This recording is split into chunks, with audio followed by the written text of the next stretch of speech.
November 16th, 2012, from the stylish high-tech underground studios of Ribbit Media in Warwick, Rhode Island, this is NewsUndies.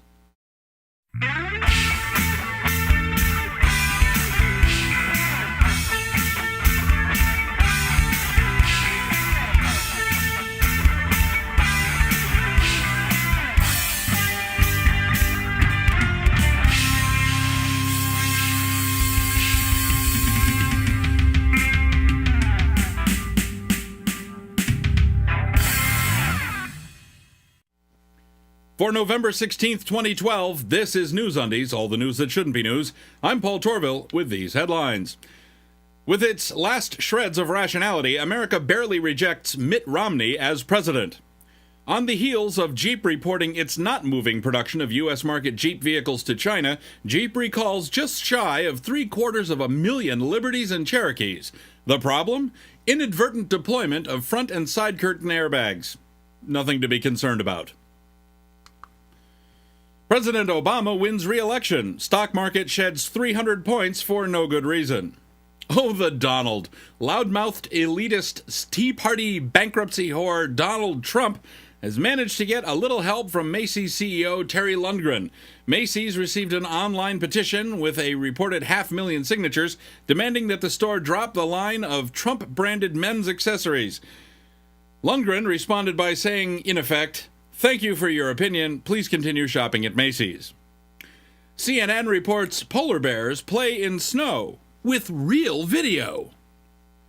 Denny's just got more expensive. Minor restaurant franchising magnate John Metz has decided to add a 5% surcharge to the menu in his Hurricane Grill and Wings, Denny's, and Dairy Queen locations to cover the cost of Obamacare. Fortunately, most of his locations are in New York, Virginia, Florida, and Georgia. Not going to be a problem for me. Nobody eats at Denny's anymore anyway. Do they? President Obama wins re-election. Disgruntled and pitifully ignorant residents of several so-called red states, including Texas, petition for secession from the Union. Hostess tells bakers, "You don't have to go home, but you can't stay here." President Obama wins re-election. Mitt Romney cannot resist the taste of his own feet. Israeli leadership woefully misunderstands mafiosos' discussion of Robert McNamara's fifth lesson. The Israelis' takeaway? Disproportionality should be a guideline for war. Coming up after the break, Petraeus, a new verb, sore losers, and how not to behave. Your childhood. George Lucas. In 1977, George Lucas made your childhood. In 1997, George Lucas took your childhood away. In 1999, George Lucas made you watch as he bent your childhood over a stump. Now, George Lucas wants you to watch him violating your childhood in 3D. Finally, someone is here to stop George Lucas from defiling your childhood memories anymore. But we need your help. The original trilogy Restoration Alliance has been established to raise all the money necessary to distract George Lucas from thinking Star Wars needs to be revised again. Please, give generously. This is our most desperate hour. Help us save your memories. You're our only hope.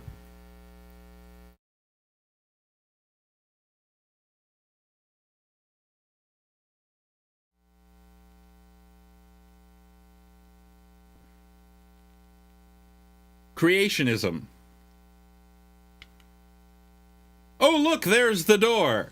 Petitions filed by residents of Texas, Louisiana, Florida, North Carolina, Alabama, Georgia, and Tennessee have collected between 30,000 and 100,000 signatures demanding secession from the Union. The president promised that any petition filed on his We the People webpage that received at least 25,000 signatures would earn a response from the president. It will be interesting to see if and how the president responds to these loons. CIA Chief retired General David Petraeus resigned from his post at CIA headquarters after it came to light that he had been romantically involved with his biographer, journalist, and Army Reserve officer Paula Broadwell. Extramarital affairs are not what one is likely to call classy moves, but is this the sort of thing one should be called to the mattresses for?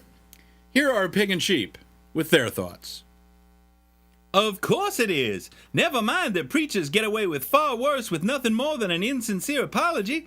This is a public official we trust to kill people in our names, but in a sanitized, disconnected way to make it a little more palatable.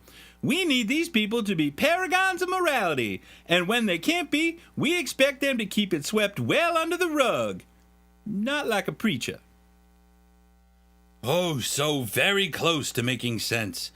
General Petraeus' conduct of his personal life is, for the most part, his business. As head of the CIA, yes, having skeletons in his closet can make him vulnerable to blackmail, but the same goes for presidents, members of Congress, Supreme Court justices, and all the way down to local school board members. Most people do a certain amount of compartmentalizing, keeping their personal and professional lives separate. Just because the mayor of your town is into being tied up and spanked doesn't necessarily make him an ineffective city official. Personally, I don't care who General Petraeus has sex with or how, as long as it's not with me, it's consensual, and not with a minor. That's what Pig and Sheep think. What are your thoughts? Email them to ovcomments@newsundies.com.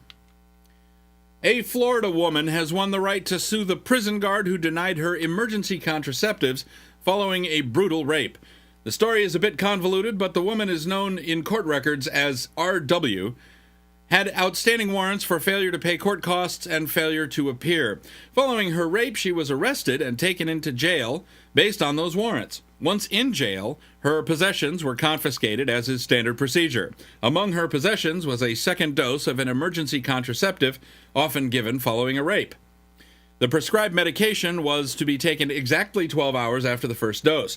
The guard at the jail repeatedly refused to give her the pill, prescribed by a physician, when she asked for it, for what the guard claimed were religious reasons. Well, that's good. Fortunately, the U.S. District Court in Tampa, Florida saw things differently and ruled that R.W. has the right to sue guard Michelle Spinelli for a laundry list of reasons only a personal injury attorney could come up with. Don't go away. Coming up after the break, Lines in the Sand on Ice. Bieber still holds someone's attention, and the meaning of being benched. For your upcoming wedding, bat mitzvah, or funeral, trust the professionals at Blas Florist to create the perfect mood-appropriate arrangement. Your special occasion will be so much more special with a Blas Florist arrangement. Blas will help your memories be that much more memorable. Call or click today to order your unique and not at all sexually suggestive arrangement from Blas Florist. Blas, the florist you shouldn't fear.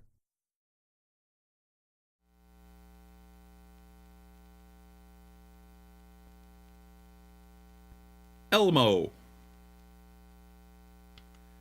And now here's Ryan Hanley with another Jeff Goldblum fact. You know Jeff Goldblum. Jeff Goldblum was the only reason I watched Law & Order: Criminal Intent.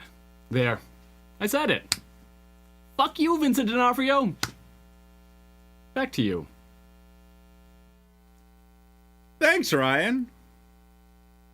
Fascinating. And now here's Moose Weintraub with a Sports Half Minute. Weintraub Sports Half Minute. It's a whole half minute of sports. 30 seconds of sports. Who's Weintraub Sports Half Minute? The NHL lockout continues. I still don't care. And I'm a moose. Weintraub Sports Half Minute. Thanks, Moose. Always a great report from Moose. Clad in what can only be described as redneck gangsta pajamas and a pair of pink low-top Converse with pendulously swinging silver link thug life neck accessories, cross-dressing prepubescent girl Justin Bieber joined Disney Star Mill output Selena Gomez for a nice quiet dinner for two humanoids of undetermined importance to each other. Gomez reportedly stormed out before the overpriced appetizers arrived and went home, tailed by Ms. Bieber. When Bieber was not permitted entrance to the Gomez compound, the milquetoast pimped-out playa from London, Ontario, hip-hopped back to his wretched accessmobile and pouted home. Very nice. And finally, and I do mean finally, we all saw this coming, didn't we? Arnassus County Judge William Adams, who has been on suspension with pay for almost a year after being caught on video repeatedly beating his then 16-year-old daughter with his belt, is back on the bench. This beating was in response to her downloading music illegally from the internet. Sensible. Most analyses report he connected 17 times. Fortunately, Judge Adams' suspension, with pay, is over, and he has been returned to the bench where he can continue to do good for the community. Well, that's all for this edition of NewsUndies. If you see news that shouldn't be news, you can submit your story tips online at newsundies.com. NewsUndies is a bi-weekly show, and we'll be back on November 30th with fresh undies. Thanks for watching. Until next time, I'm Paul Torville. After that, I might be stocking up on Twinkies for the upcoming Mayan calendar apocalypse.